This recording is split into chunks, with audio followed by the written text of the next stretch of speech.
डोरी जो आपने बांधी थी थोड़ी थोड़ी सी खुलती हुई नजर आ रही है। डर लग रहा है मन में, कहीं ये रिश्ता टूट न जाए।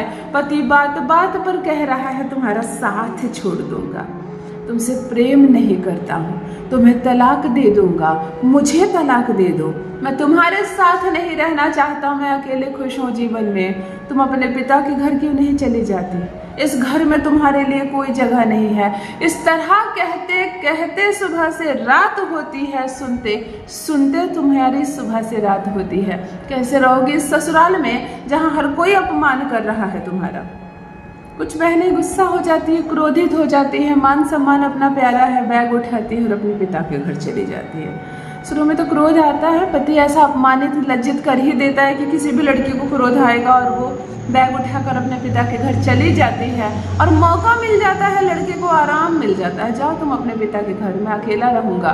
कुछ दिनों के बाद तलाक के नोटिस भेज देता है, कुछ दिनों के बाद तुम्हारे ऊपर कई इल्ज़ाम लग जाते हैं। एक कचहरी वाले बड़े चालाक होते हैं ना, कोर्ट कचहरी जाओ ना तो लड़की पर 15 तरीके का आरोप लगा देते हैं, पूरे कागज भर देते हैं, लड़की का चरित्र खराब है, पड़ोसी के साथ दोस्ती है, उनके जीजा जी के साथ दोस्ती है ना, और नोटिस भेज देते हैं। मेरे पास कई ऐसी बहनें आई हैं जो महज अपने पिता के घर मिलने आई या गुस्से में आ गई थोड़ा दिन रहने के लिए और उसके बाद नोटिस आता है और 15-20 तरह का इल्ज़ाम लिखकर। वाह रे पति! पत्नी अपने पिता के घर मिलने गई तो तुम पीछे से नोटिस भेज दे रहे हो।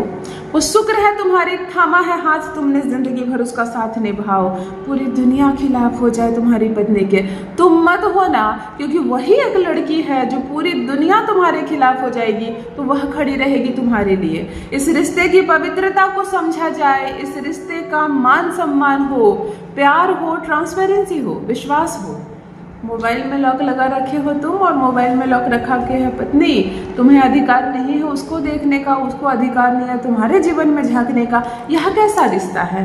कितनी प्राइवेसी है भाई, इतनी प्राइवेसी नहीं रखना। मेरे पास कुछ बहनें आती है, कहती है कि मोबाइल के लेकर झगड़ा हो रहा है, दीदी वो मेरा मोबाइल चेक करते हैं, मुझे अच्छा नहीं लगता, मैं लॉक करके रखती हूँ, इसकी वजह से रोज लड़ाई होते हैं। अरे मेरी बहन, तुम्हारा मोबाइल तुम्हारी पति से भी बढ़कर हो गया क्या तुम्हारे लिए?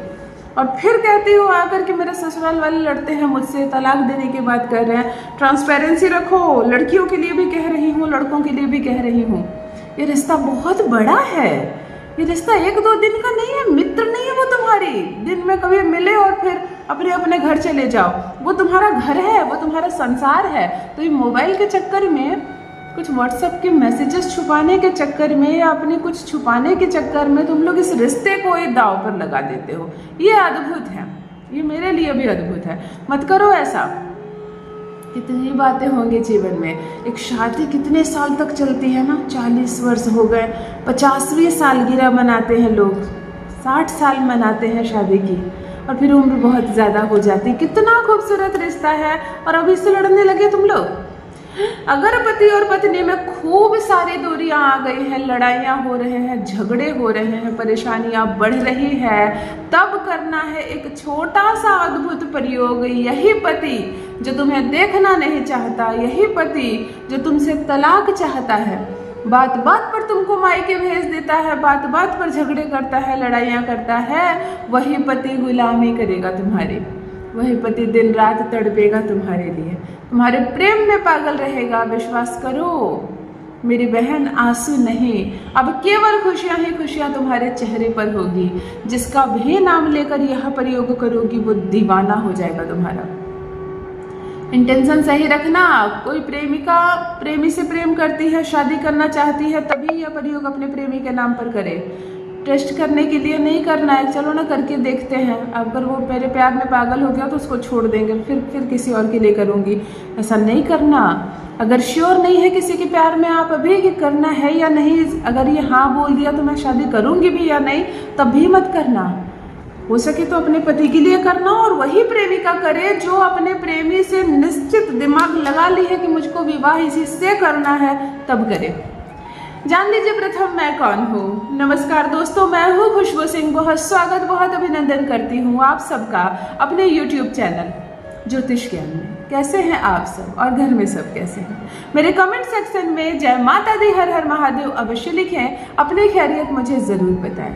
पढ़ती हूँ हाथ की रेखाएं, पढ़ती हूँ जन्म कुंडली, और आप कुछ ना कहे तो आपका चेहरा भी पढ़ लेती हूँ। करम है, कृपा है ऊपर वाले की, प्रेम है आप सबका।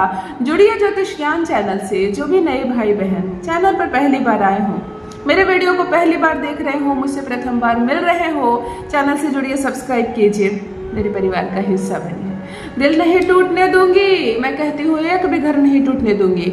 जो ब्लॉक करके रखा है 5 मिनट में अनब्लॉक करेगा। जो बात नहीं करता है दिन रात आपसे ही बातें करेगा।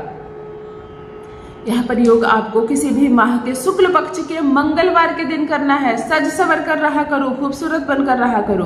कोई पूछे कैसी हो, कहना बहुत मस्त हूँ, खूबसूरत हूँ, सुंदर हूँ, अच्छी हूँ, खुश हूँ।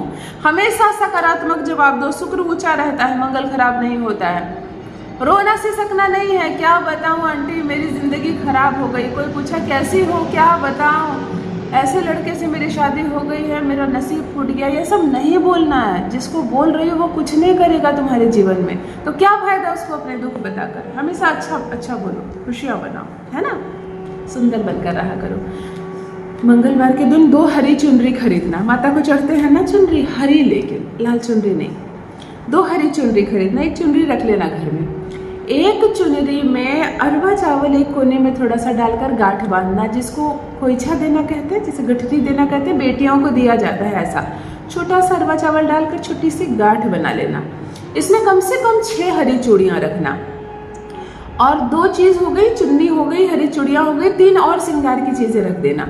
माता को अर्पण करना है तो बिंदी रख देना, जो आप चढ़ाती हो, नेल पॉलिश रख देना, है ना। 5 श्रृंगार की चीज़ें इसी हरी चुन्नी में डालकर, जिसके एक कोने में तुम लोग अरवा चावल बांधा है, किसी भी माता के मंदिर में जाना, माँ जगदम्बा के मंदिर में जाना, अपनी सारी समस्या बोलना, माथा टेकना, प्रणाम करना और कहना कि हम दोनों साथ रहें, खुश रहें, प्रसन्न रहें और हमेशा हमेशा हमारी जोड़ी बनी रहे। इस कामना से माँ के चरणों में ये हरी चुन्नी श्रृंगार के सामान के साथ और एक मुट्ठी अरवा चावल, जिसको अन्नदान कहते हैं, जिसको खोइछा भरना कहते हैं, ज़रूर देकर घर आ जाए। अब एक हरी चुनरी आपके पास एक्स्ट्रा बची है। एक सफ़ेद कागज़ पर अपना नाम प्लस का निशान देकर पति का नाम लिखे और थोड़ा सा अरवा चावल इस पर डालकर इसकी पुड़िया एक बना दे कागज़ की, और उस कागज़ की पुड़िया को हरी चुनरी के एक कोने में गांठ बांध दे। अब इस हरी चुनरी को ले जाकर पीपल के वृक्ष के किसी भी टहनी पर चढ़कर बांध दे अच्छे से, ताकि वो झूलता रहे, लटकता रहे, जिसमें तुम दोनों का नाम है, साथ में अनाज है।